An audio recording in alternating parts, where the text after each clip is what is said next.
Magulang po tayo. Maligayang araw, pambansang araw ng mga bayani.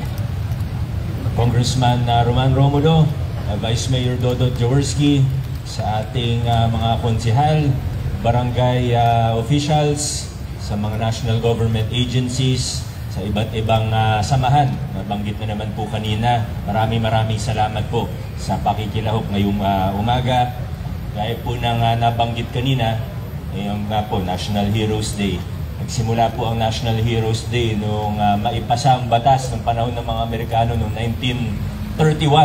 Kung hindi ako, wala si Consi Buboy, hindi ko ma-check sa kanya kung 1931 po talaga. Noong panahon na yon, sa ilalim tayo ng mga Amerikano, pero may mga mambabatas na Pilipino na sabi nila na dapat kilalanin natin yung mga bayani natin, mga bayaning Pilipino.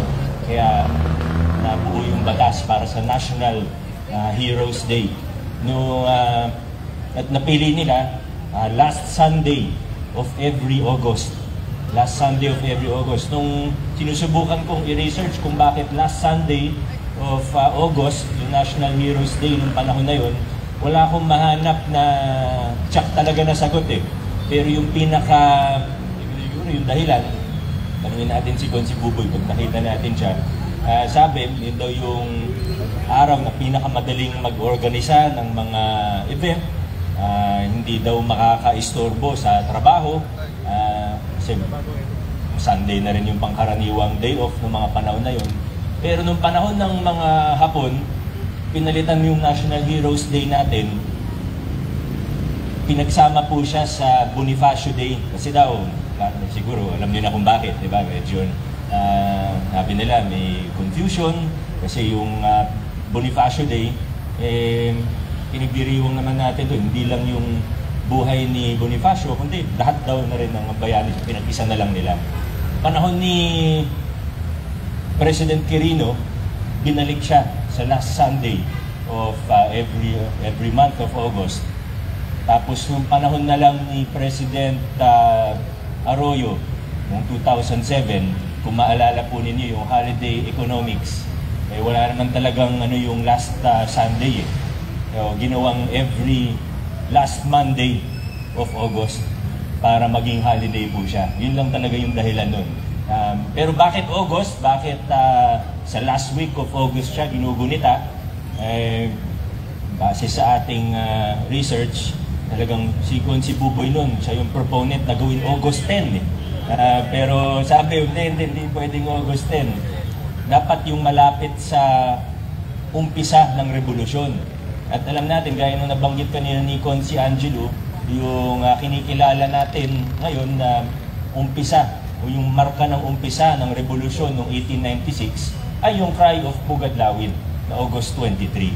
Noong araw, sabi nila, Cry of Balintawak, may mga ibang historiador, may mga ibang yun pa rin, nagdidebate pa rin hanggang ngayon, August 26 naman yun. Pero basta August, yun ang umpisa, August 1896, dulo ng August 1896 ay yun po. Kaya ngayon, bagamat hindi lang naman yung mga katipunero ang binibigyan natin ng pugay tuwing National Heroes Day, siyempre doon po nag-umpisa yun. At kaya August ang ating National Heroes Day. At specifically, end of August. Konting trivia lang kasi kagabi ko lang din nalaman yung buong kwento. At alam nyo, taon-taon meron tayong ganito.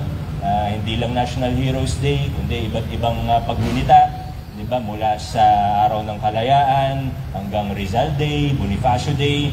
Kaya ako sa sarili ko, sabi ko, pag-aralan na rin natin to. Kasi hindi pwedeng, hindi naman maganda na basta taon-taon may paggunita tayo, may pagdiriwang, may flag raising ceremony. Importante na yung mga buhay nila, yung mga buhay ng mga bayaning nauna sa atin, ang mga bayani na silang nagsakripisyo, nagpakabayani para makarating tayo bilang isang bayan kung nasan tayo ngayon. Napaka-importante na maging inspirasyon sila, na patuloy silang maging inspirasyon sa mga buhay natin hanggang ngayong taon, 2025, hanggang sa hinaharap. Minsan, may mga nagtatanong po sa akin, Biko, ba't ang top tapang mo, o hindi ka ba natatakot pag may nakakabangga ka. Pero pag sinasabihan ako ng ganun, pag tinatanong ako ng ganun, humihiti lang ako, pero alam niyo kung ano yung nasa isip ko talaga. Naisip ko, ako nandito ako taong 2025, sinusubukan kong gawin kung ano, sinusubukan kong tindigan kung anong tingin kong tama, sinusubukan kong manindigan. Pero pag-aralin natin yung mga nauna sa ating mga bayani, yung mga katimonero noong 1896, mga gerilya noong World War II, di hamak naman na mas mahirap yung pinagdaanan nila. Ba't ako matatakot? Ba't ako magpapa-intimidate? Yung mga nauna sa atin, mas mahirap yung pinagdaanan. Mas nasa peligro ang mga buhay nila nung katipunan, nung World War II at iba pa. Baka may medic po tayo. May nahimatay po dito sa bandang kanan ko. May medic po ba tayo?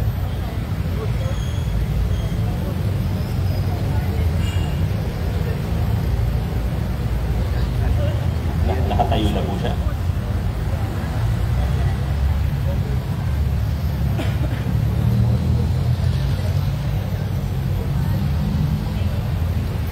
Mga scouts, okay lang po kayo? Na-assist na po siya. Maraming salamat po. Now, balikan ko lang po yung sinasabi ko. Yung mga nauna sa atin, di hamak na mas nasa peligro yung mga buhay nila. Mas malambot ang mga kamang hinihigaan natin ngayon.